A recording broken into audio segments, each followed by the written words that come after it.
Popular businessman and entertainment promoter Corey Todd has been arrested and charged with assault occasioning bodily harm.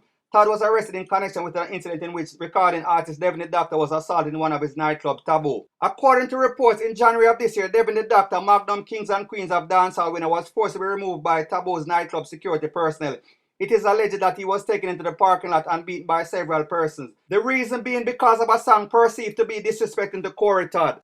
According to a source close to the management of the club, it is alleged that the entertainer was harassing a dancer and was removed after a complaint was made. Devin Di Dakta has, however, denied those claims. Corey Todd was reportedly pointed out during an identification period, according to the police. The businessman was given station bail following a request by his attorney, Peter Champagne. Corey Todd is scheduled to appear in St. Andrew Parish Court on Wednesday, June 8, 2016. People, this incident allegedly took place in January. It is now June. So it took the police 5 months to make an arrest for someone that travels in and out of Jamaica on a regular basis. He has a business that he is frequent at. Some of the security personnel are said to be police officers, so if they was looking for him, it would not be hard to find.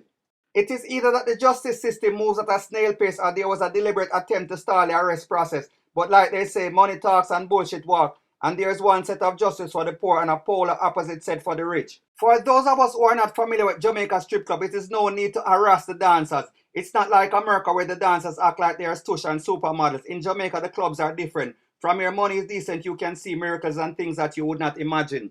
Devin Di Dakta is a popular dancehall artist. It would be more than likely that he would have options to pick, choose and refuse more than to harass a dancer. I was not there and I cannot swear for anyone, but it is just common sense and the law of probability that more than likely he was not harassing the dancers. Corey Todd, those bully tactics that you are using are prehistoric. You have no reason to take the law into your own hand or put your hand on anyone, especially someone that is in the music fraternity as yourself. You cannot be thin-skinned and be in music business, especially when you yourself have this so many people.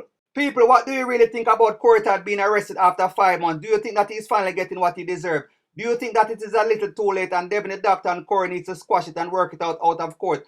Or do you think that Devin Di Dakta should take it to the fullest extent of the law? Thanks once again for checking out my video. It is greatly appreciated. Please check out the website link in my profile banner. Please like, comment and subscribe. Bless up. One love.